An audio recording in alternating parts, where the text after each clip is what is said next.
এক সূরার নাম আছে সূরায়ে মায়েদা। এই সূরায়ে মায়েদার ৩ নম্বর আয়াতের সামান্য একটু অংশ আমি আপনাদের সামনে তিলাওয়াত করেছি। তাতে আল্লাহ বলেন, আল ইয়াউমা আকমালতু লাকুম দীনাকুম। এর অর্থ হইল, আজকে আমি তোমাদের দ্বীনকে পরিপূর্ণ করে দিলাম। দ্বীন কুরআন শরীফের শব্দ। আমি অর্থের মধ্যেও দ্বীন শব্দটারে দ্বীনই কইছি, তার কারণ দ্বীন শব্দটাকে আল্লাহ কোরআনের বিভিন্ন আয়াতে বিভিন্ন অর্থে ব্যবহার করে। কোরআনের সব আয়াতে আল্লাহ দ্বীন শব্দকে একই অর্থে ব্যবহার করেন না, বিভিন্ন আয়াতে বিভিন্ন অর্থে ব্যবহার করেন। এই কথাটা জানা না থাকলে আপনারা যারা সব সময় ওয়াজ নসিহতে যায়নি, ওয়াজ মাহফিলে যান, আপনারা উলামায়ে কেরামের মুখ থেকে বয়ান শুনেন, দ্বীন শব্দ প্রায় বয়ানের মধ্যে আসে। এক আয়াতে আল্লাহ দ্বীন শব্দকে এক অর্থে ব্যবহার করছেন, ওই আয়াতটা যিনি তিলাওয়াত করবেন তিনি সেই অর্থ আপনাদেরকে শোনাবেন।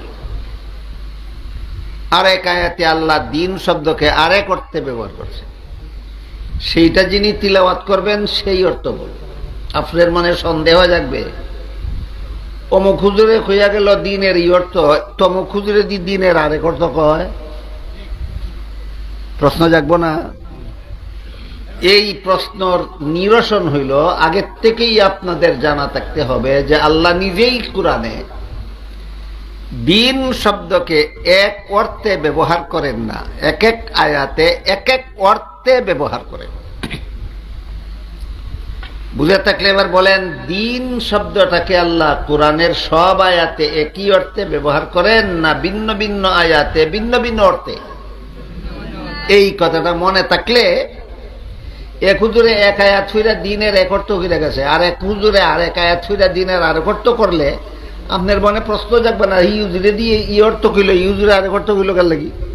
এই প্রশ্ন জাগবে না, কারণ আল্লাহ নিজেই এই আয়াতে দ্বীনের এক অর্থ ব্যবহার করছে, ওই আয়াতে দ্বীন আরেক অর্থে ব্যবহার করছে।